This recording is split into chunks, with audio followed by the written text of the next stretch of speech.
Okay, देखो आज का है अपना चैप्टर नंबर 3 अपन चालू कर रहे हैं और चैप्टर का नाम है अपना करंट इलेक्ट्रिसिटी। तो सबसे पहले अपन बात करेंगे करंट की। तो टॉपिक लिखो अपनी कॉपी में करंट। टॉपिक लिखो अपनी कॉपी में करंट। कि करंट होता क्या है, करंट निकालते कैसे, मतलब सब कुछ हम पढ़ेंगे। तो सबसे पहले लाइन लिखो अपनी कॉपी में कि करंट एक स्केलर क्वांटिटी है। करंट क्या है? करंट एक स्केलर क्वांटिटी है। करंट की जो एसआई यूनिट होती है वो होती है एम्पियर और उसको डिनोट करते हैं ए से। मतलब आपको पूरा एम्पियर नहीं लिखना है, आप खाली ए भी लिख सकते हो। तो करंट एक स्केलर क्वांटिटी है। करंट की जो एसआई यूनिट होती है वो होती है एम्पियर। करंट की डेफिनेशन है rate of flow of charge. Current की डेफिनेशन क्या है? Rate of flow of charge, मतलब किस रेट से आपका करंट फ्लो करता है। तो आई का फॉर्मूला होता है del Q upon del T.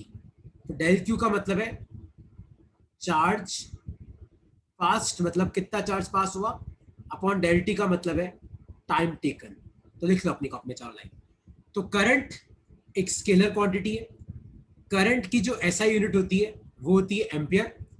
Current की डेफिनेशन है rate of flow of charge, मतलब किस रेट से आपका चार्ज फ्लो कर रहा है। और करंट का फॉर्मूला होता है del Q upon del T, मतलब कितना चार्ज पास किया अपॉन कितने टाइम में पास किया। लिख लो अपनी कॉपी में।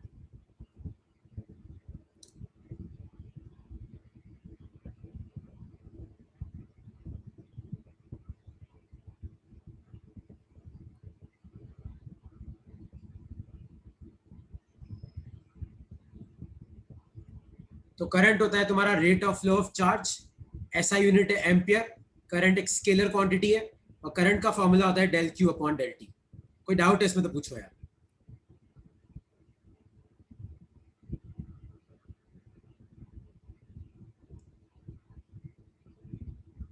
ठीक है, तो अब सबसे पहले हम करंट निकालना सीखेंगे। तो करंट निकालने के 2 तरीके। एक होता है आपका एवरेज करंट और एक होता है आपका इंस्टेंटेनियस करंट। लिख लो अपनी कॉपी में करंट निकालने के 2 तरीके।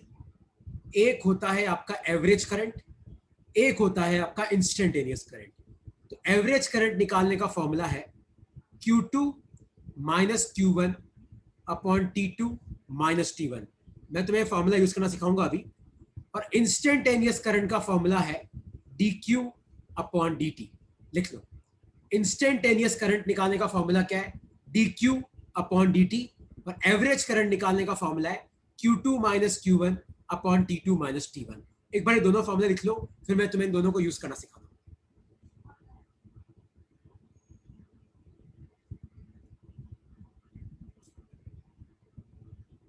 ठीक है, तो करंट निकालने के 2 तरीके, एवरेज करंट और इंस्टेंटेनियस करंट। देखो कैसे निकालते हैं।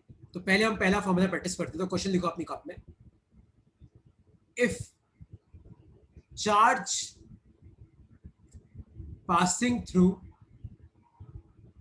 if charge passing through a wire is given by Q equal to TQ, find current between time equal to 2 second and time equal to 4 second। तो आपको बताना है कि 2 सेकेंड और 4 सेकेंड के बीच में कितना करंट फ्लो कर रहा है। तो if charge passing through a wire, मतलब किसी भी वायर में जो चार्ज पास कर रहा है उसका फॉर्मूला आपको दे रखा है Q equal to T Q. तो आपको बताना है कि 2 सेकेंड और 4 सेकेंड के बीच में कितना करंट फ्लो कर रहा है। देखो ध्यान से देखो, पहले आप चेक करो कि 2 सेकेंड तक कितना चार्ज फ्लो कर चुका है। तो 2 का क्यूब 2 टू जा 4 टू जा 8 कूलम।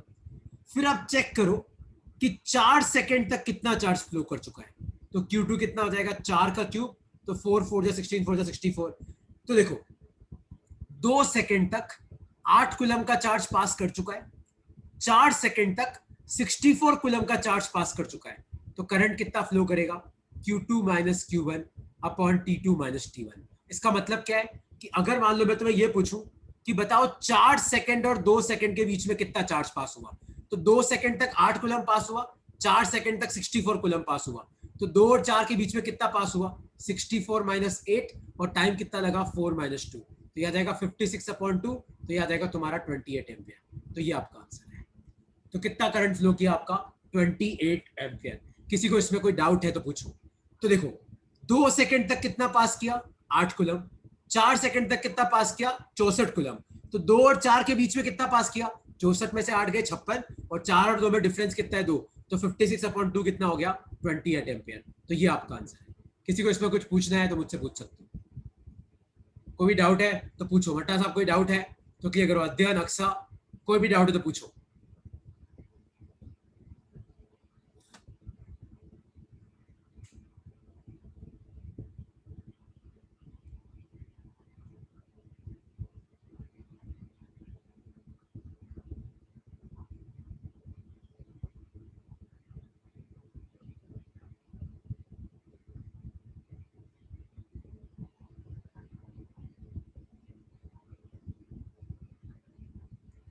ठीक है, अच्छा नेक्स्ट लिखो अपनी कॉपी में।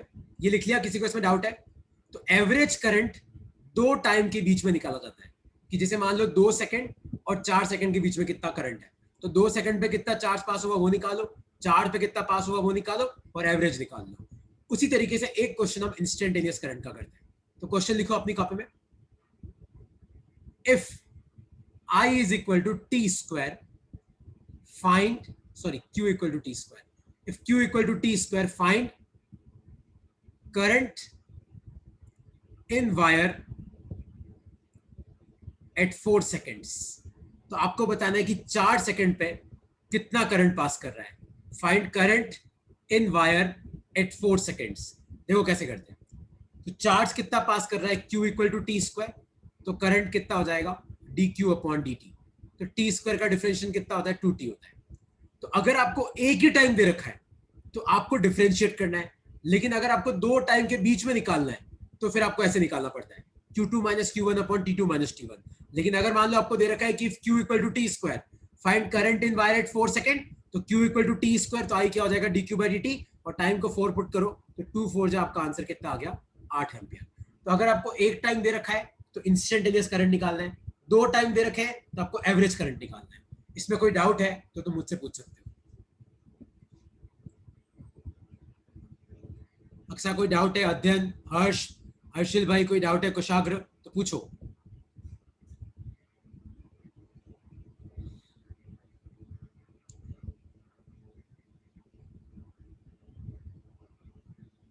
तो देखो एक क्वेश्चन अब तुम लोगों को करना है, सिद्धार्थ मैं साथ साथ ही समझा दूंगा तुम्हें। हर्षिल मैं वापस समझा रहा हूँ। देखो एक क्वेश्चन मैं दे रहा हूँ और मैं तुम सबको वापस समझा रहा हूँ। जिसको समझ में आ गया वो ट्राई करना, जिसको समझ में नहीं आ गया वो सीखना। तो if Q is equal to, suppose आपको दे रखा है 2t स्क्वायर, फाइंड, क्वेश्चन के 2 पार्ट है। पहला current between time equal to 2 second and time equal to 5 second, और दूसरा पार्ट है current at time equal to 4 second. आपको बताना है कि 4 सेकेंड पे कितना करंट है, और पहला पार्ट है कि आपको बताना है कि 2 सेकेंड और 5 सेकेंड के बीच में कितना करंट है। देखो कैसे करेंगे इस क्वेश्चन को। हर्षिल, सिद्धार्थ ध्यान से देखना यहाँ पे। आप देखो समझो कैसे करते हैं। आपको दे रखा है कि Q equal to T square है। पहला पार्ट करते देखो, टाइम इक्वल टू 2 सेकेंड और टाइम इक्वल टू 5 सेकेंड के बीच में कितना करंट है। तो पहले आप चेक करो कि 2 सेकेंड तक कितना चार्ज पास कर गया, तो 2 और टाइम की जगह पुट करो 2, तो 2 का स्क्वायर, तो 2 2 जा 4 2 जा 8 कूलम। फिर आप चेक करो कि 5 सेकेंड तक कितना चार्ज पास कर गया, तो ये हो जाएगा 2 इंटू 5 का स्क्वायर, तो 5 5 जा 25 2 जा ये आ गया 50 कूलम। तो करंट कितना होता है? करंट का फॉर्मूला होता है Q2 minus Q1 upon T2 minus T1। तो यह आ जाएगा तुम्हारा 50 माइनस 8, और नीचे आ जाएगा 5 माइनस 2, तो यह आ जाएगा 42 अपॉन 3, तो आपका आ जाएगा 14 एम्पियर। ये आ गया तुम्हारा एवरेज करंट। तो एवरेज करंट कैसे निकालते हैं? 2 टाइम के बीच में।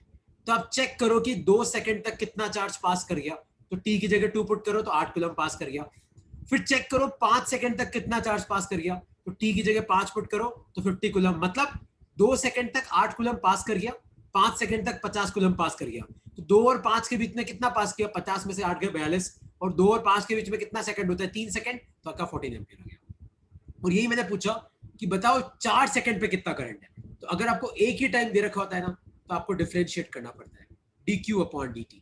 तो 2 तो कांस्टेंट है, t स्क्वायर का डिफरेंशिएशन 2t, तो ये कितना आ जाएगा 40। तो करंट कितना आया 40, और कौन सी सेकंड पे, 4 सेकंड पे, तो 4 सेकंड पे करंट कितना आ जाएगा 4 4 जा 16 एम्पियर। ये आपका आंसर है। अब लिख लो इसको अपनी कॉपी में, क्योंकि जनरली करंट के ऐसे क्वेश्चन पूछे जाते हैं। इसमें कोई डाउट है तो तुम मुझसे पूछ सकते हो।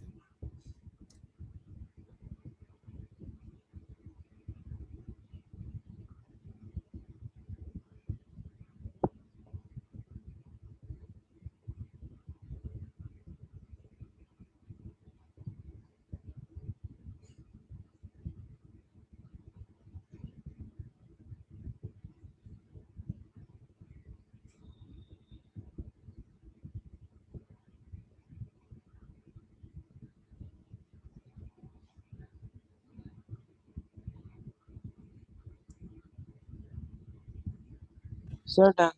हो गया? किसी को डाउट है इसमें तो पूछो।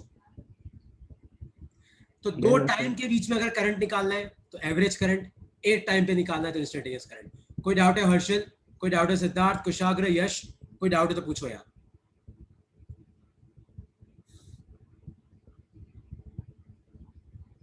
अक्सा कोई डाउट है, अध्ययन भाई, रिदम, आशीष, तुम्हें समझ में आया कि नहीं समझ में आया यार? समझ गया सर। अगर आपको एक ही टाइम दे रखा है तो आपको सर डिफरेंस, सर एक और बार समझा दो ना सर, ये वाला तो एक समझ काम नहीं करते आया। हैं, एक और क्वेश्चन देता हूँ, जिसको आ गया वो करना है, जिसको नहीं हाँ आता वो चलो ट्राई ठीक करना। है। तो क्वेश्चन है ये, मान लो कि मैं तुम्हें बोलूं कि if q equal to, suppose करो 2t, कितना है q 2t। पहला पार्ट है find current between time equal to 2 and time equal to 6 second, और दूसरा पार्ट है current at time equal to 6 second. करो, ट्राई करो, क्या आएगा इसका आंसर। लगाओ दिमाग सब और खत्म करो इस टॉपिक को।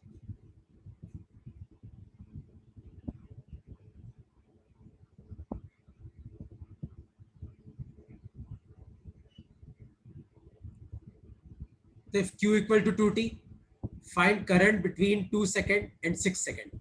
तो देख अध्ययन चेक कर, इनिशियल टाइम कितना है 2 सेकेंड, फाइनल टाइम कितना है 6 सेकेंड।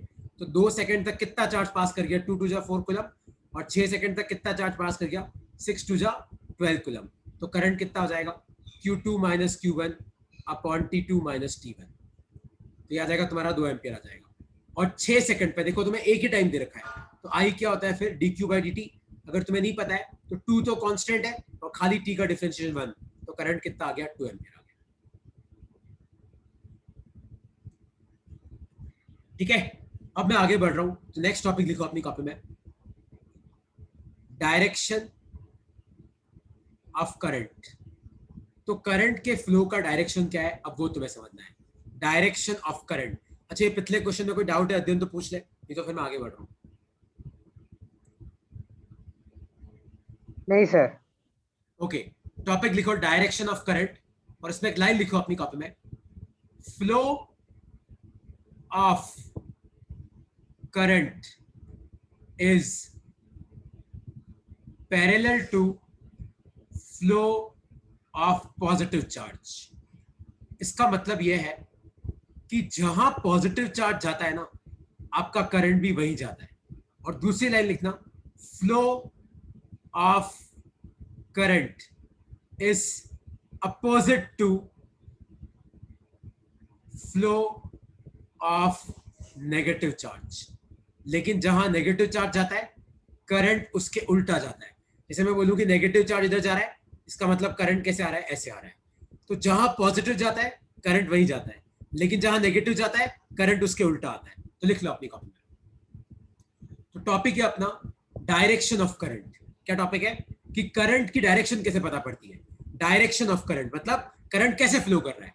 तो तुम्हें याद रखना है, क्या याद रखना है, कि flow of current is parallel to flow of positive charge. तो जहां पॉजिटिव चार्ज जाता है करंट आपका वही जाता है। पहला पॉइंट तो आपको ये याद रखना है। दूसरा पॉइंट क्या याद रखना है कि flow of current is opposite to flow of negative charge. लेकिन जहां नेगेटिव चार्ज जाता है करंट उसके उल्टा आता है। तो आपको ये दोनों कंसेप्ट याद रखने हैं, लिख लो अपनी कॉपी में। तो जहां पॉजिटिव जाएगा करंट वहीं जाएगा, लेकिन जहां नेगेटिव जाएगा करंट उसके उल्टा आएगा।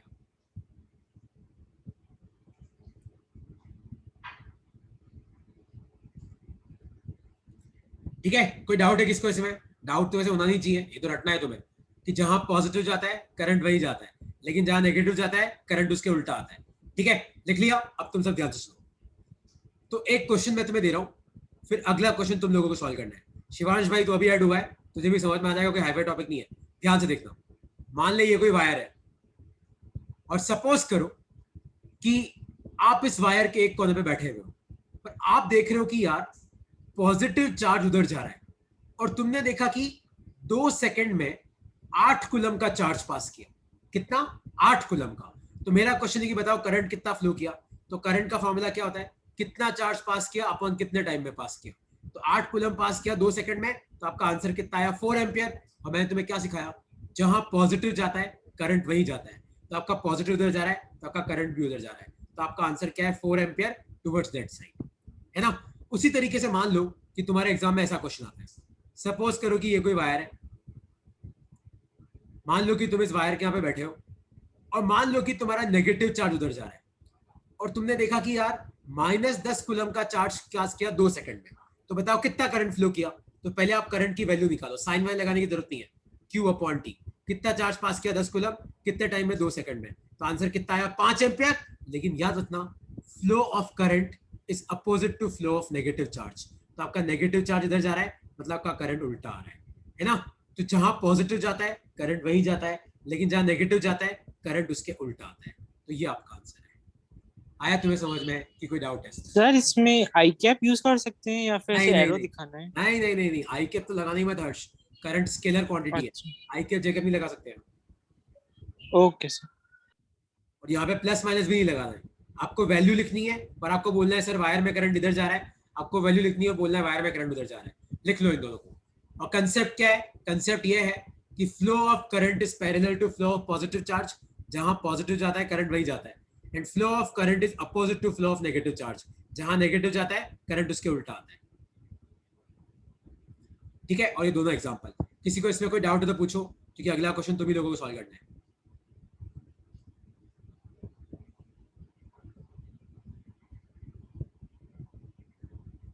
कोई डाउट है? अध्ययन भाई, हिमांशु भट्टा साहब, कोई डाउट है क्या?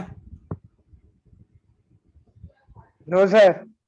सिद्धार्थ, कोई डाउट है तो पूछो यार। यश भाई, कुशाग्र, आज कुशाग्र बड़ा शांत है यार।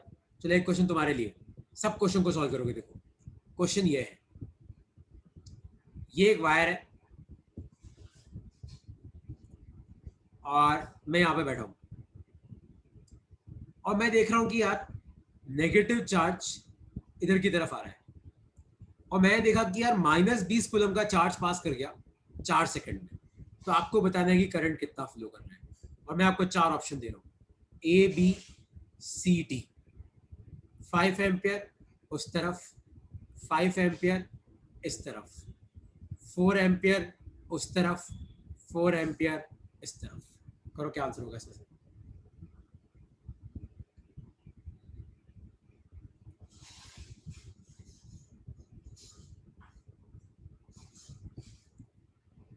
लगाओ सब दिमाग। अक्सा क्या आएगा बेटा इसका आंसर? जल्दी करो। हर्षिल भाई करो, ट्राई करो। हिमांशु भट्टा साहब करो, ट्राई करो। शिवांश भाई, आसान क्वेश्चन है यार, फोड़ दे इसको। तो आई होता है Q/T। कितना चार्ज पास किया? 20 कूलम। कितने टाइम में? 4 सेकंड में। तो 20/4 कितना आ गया? 5 एम्पियर। और मैंने तुम्हें क्या सिखाया? जहां नेगेटिव जाता है करंट उसके उल्टा जाता है। तो इसका आंसर क्या है? ए।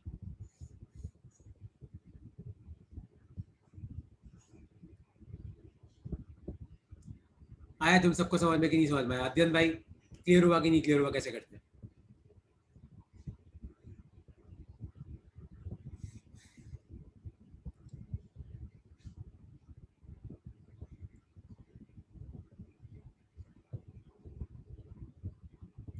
किसी को कोई भी डाउट है अब तक तो मुझसे पूछ सकते हो यार।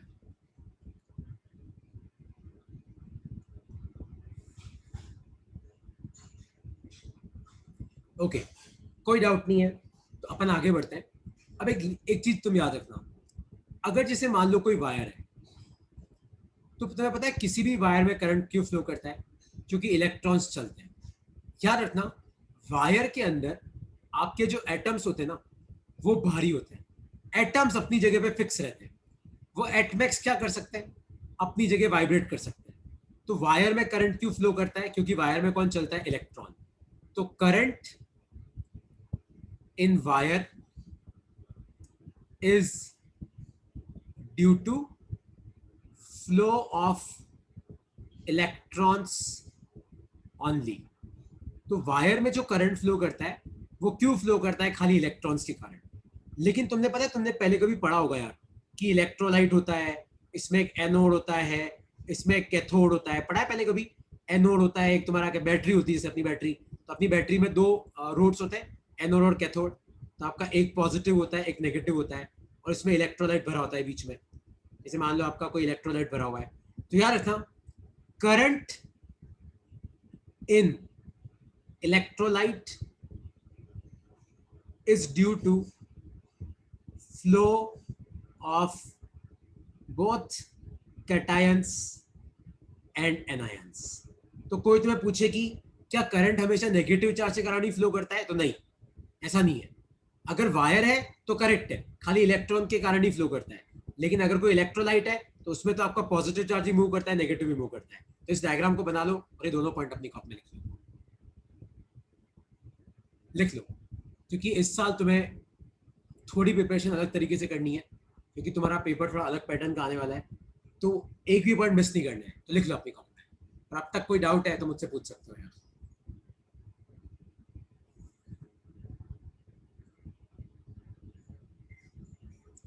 अब तक कोई भी डाउट है तो क्लियर कर लो यार, नहीं तो मैं आगे बढ़ रहा हूँ।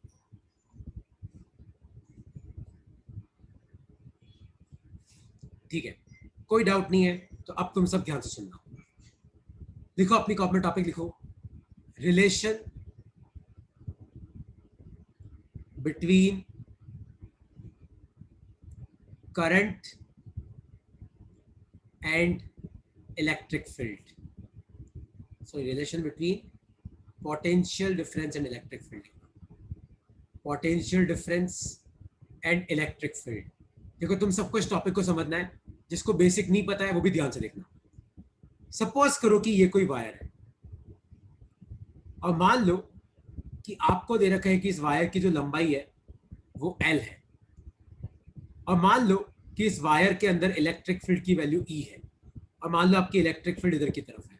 तो यार इतना V का फॉर्मूला होता है E इंटू एल।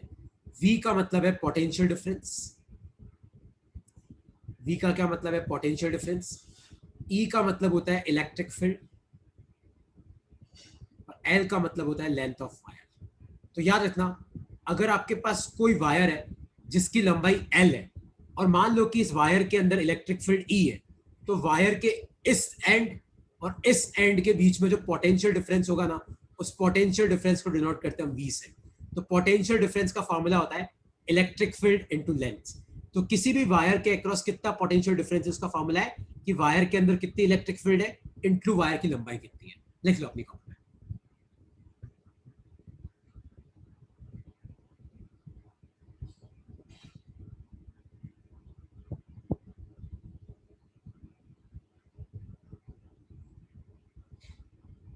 लिख लो, और कोई डाउट है इसमें तो पूछो।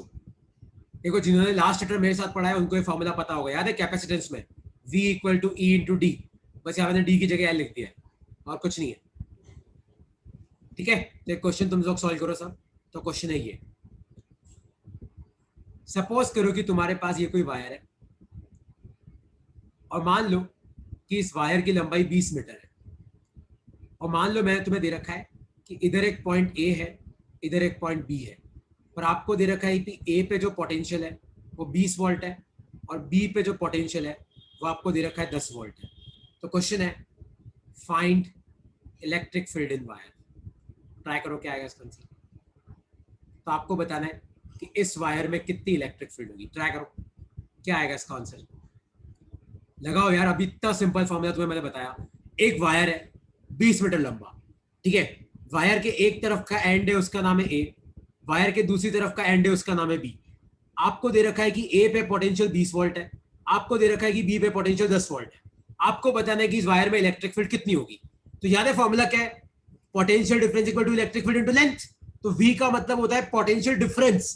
तो एक तरफ B से एक तरफ 10 है, तो कितना डिफरेंस है, 20 में से 10 गए, कितना आया, 10 आया कि नहीं आया। इलेक्ट्रिक फील्ड आपको निकालनी है और लेंथ कितनी है 20 मीटर, तो इलेक्ट्रिक फील्ड कितनी आ जाएगी 10/20, या फिर आप बोल सकते हो 0.5 न्यूटन पर कूलम। ये आपका आंसर है।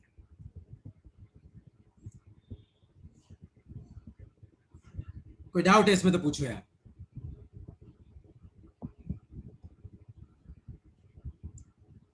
तो potential difference is equal to electric field into length. तो कितना पोटेंशियल डिफरेंस है, देखो एक तरफ 20 वोल्ट एक तरफ 10 वोल्ट, तो कितना डिफरेंस है 10 वोल्ट का। इलेक्ट्रिक फील्ड आपको निकालनी है और वायर की लंबाई कितनी है 20, तो ई कितना हो जाएगा 10/20, तो ये हाफ होता है 0.5। कोई डाउट है इसमें तो पूछो।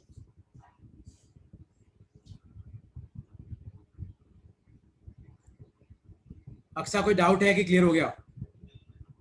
अध्ययन भाई,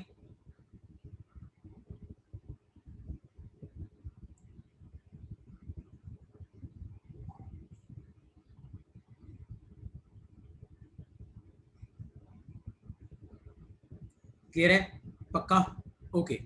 नेक्स्ट लिखो अपनी कॉपी में, नेक्स्ट टॉपिक लिखो अपनी कॉपी में। अच्छा एक क्वेश्चन और सॉल्व कर लो तुम लोग, मुझे तुम लोगों पे भरोसा नहीं है बिल्कुल भी। सपोज करो ये एक वायर है,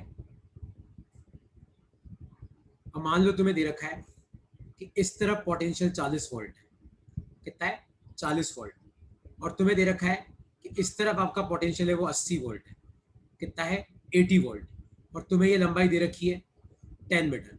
तो मेरा क्वेश्चन है find electric field inside wire and direction of electric field. तो आपको इलेक्ट्रिक फील्ड भी बतानी है और आपको ये भी बताना है कि इलेक्ट्रिक फील्ड किस डायरेक्शन में है। ट्राई करो क्या आएगा इसका आंसर, सब लोग लगाओ दिमाग क्या आएगा इसका आंसर।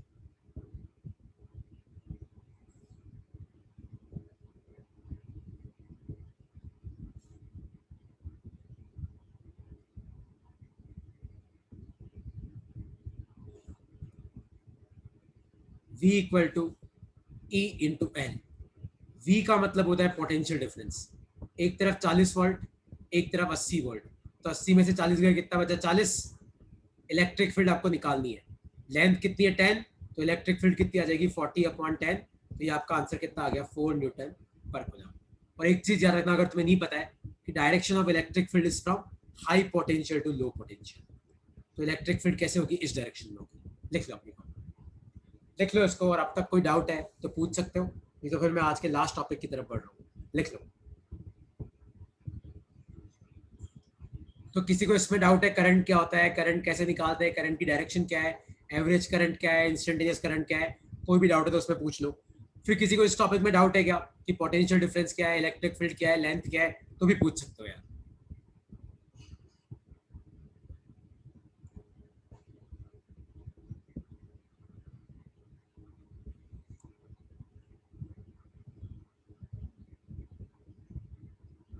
और तुम कैसे बच्चे हो, ना तो हाँ बोलते हो ना बोलते हो, सब सामने आग बंद करके सो रहे हो गया।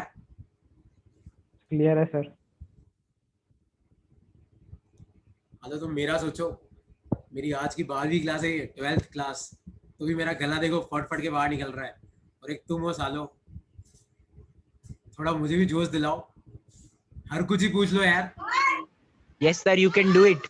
अरे यार एक बच्चों वाली आवाज मत निकालो पीछे से यार। चलो ओके, अब मैं आगे बढ़ रहा हूँ, कोई डाउट तो नहीं किसी को इसमें। अच्छा यार आगे बढ़ते हैं यार, देखो नेक्स्ट देखो अपनी कॉपी में रेजिस्टेंस। देखो अब तुम सब एक बात ध्यान से सुनना, रेजिस्टेंस होता क्या है। तो पहले तो यार अपन डेफिनेशन लिख लेते। तो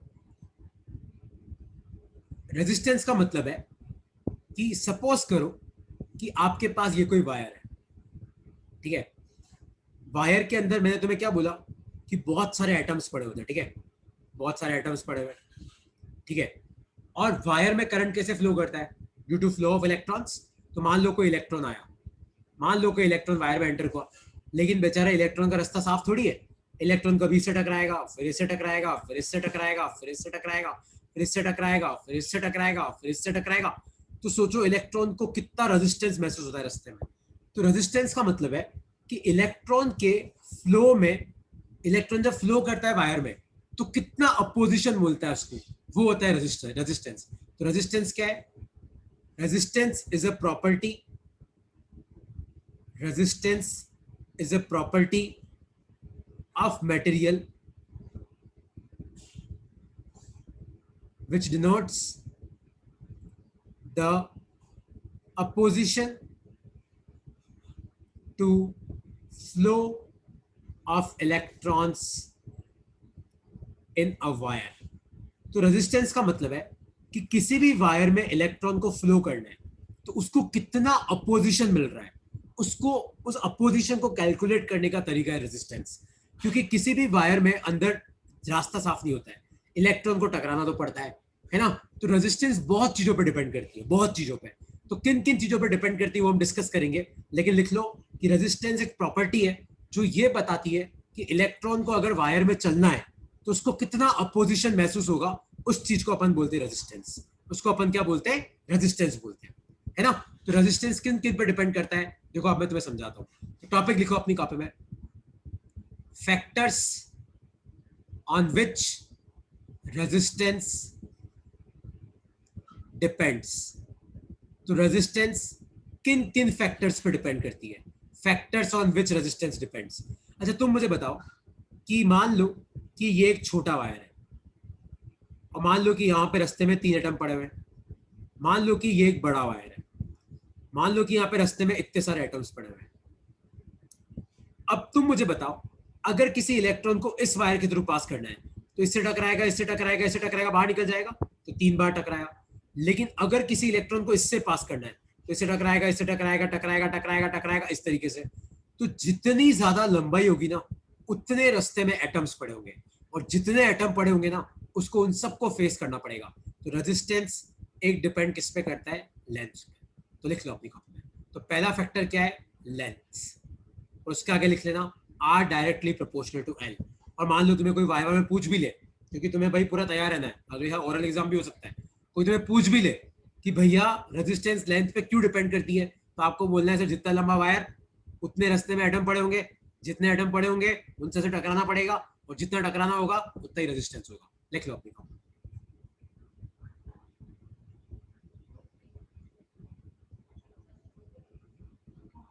ठीक है, अब दूसरा। अच्छा तुम मुझे बताओ कि आपके पास ये 3 मोटे मोटे आदमी हैं, ठीक है, 3, और मान लो आपके पास एक वायर है। अब आप मुझे बताओ इन तीनों को इस वायर के थ्रू पास करना है एक साथ, तो दिक्कत तो होगी, क्योंकि यार ये वाला एरिया कम है, तीनों मोटे मोटे हैं, तीनों मतलब जगह घेरेंगे, तो दिक्कत तो होगी। लेकिन यही मान लो मैं इस वायर का एरिया इतना बढ़ा दूं, यही मान लो कि मैं इस वायर का एरिया चौड़ा कर दूं। अब तो तुम ध्यान से देखो, तीनों आराम से पास कर सकते हैं, तो एरिया बढ़ाने पे आराम से पास कर रहे हैं। सेम होता है अपने इलेक्ट्रिक वायर्स में भी।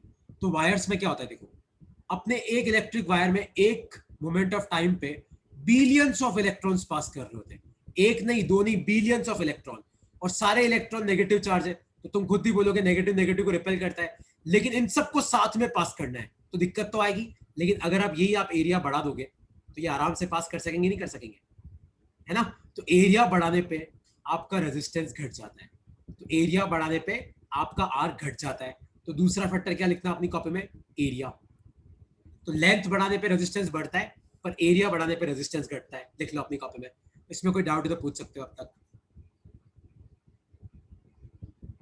सर जितना ज्यादा एरिया होगा उतने ज्यादा एटम्स नहीं होंगे फिर? जितने ज्यादा, लेकिन एटम्स होंगे, लेकिन जैसे मान लो यहाँ से कोई इलेक्ट्रॉन पास कर रहा है तो वो ऐसे ही पास कर जाएगा, यहाँ से कोई इलेक्ट्रॉन पास कर रहा है वो ऐसे पास कर जाएगा, यहाँ से कोई इलेक्ट्रॉन पास कर रहा है ऐसे पास कर जाएगा। यहाँ पे तो इन सबको अंदर ही पास करना है ना, और वो एक दूसरे को रिपेल भी कर रहे हैं, मतलब पास पास भी नहीं आने दे रहे, तो यहाँ पे तो दिक्कत ज्यादा ही होगी ना। Yes sir. ठीक है, तो देखो 2 फैक्टर्स मैंने तुम्हें पढ़ाया।